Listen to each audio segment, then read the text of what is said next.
So, ito na nga ang aking DJI Neo 2. Anong pinagkaiba niya sa luma?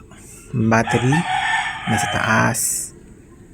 May sensor sa taas para malaman kung bubunggo pa taas. May sensor sa baba. Ito hindi ko alam parang hindi ko alam kung ano siya, parang sensor din. Sensor pa baba para ma-check kung kung mabubunggo sa baba. Tapos ito ay sensor din. Ito naman screen mo para malaman mo kung anong mode ang ginagamit mo. Ngayon, para i-on, press, umilaw, press and hold. 1, 2, 3, 4. Or 4 or 5 seconds. And then, tutunog siya. Bakit sa camera ko nagbe-blink to while sa mata ko hindi? Mataas ata yung FPS. So, tanggalin natin to.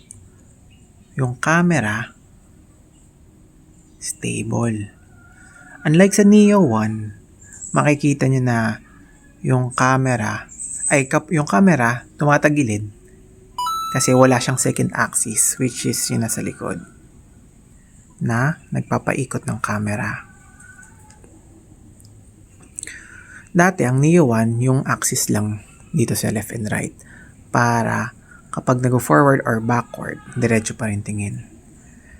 So ngayon, dalawa ni axis niya, which is much better. Pag hinahangin, madalas kasi hinahangin ang Neo 1.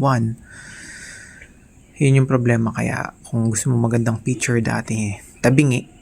Ngayon, magandang video niya dahil meron ng second axis.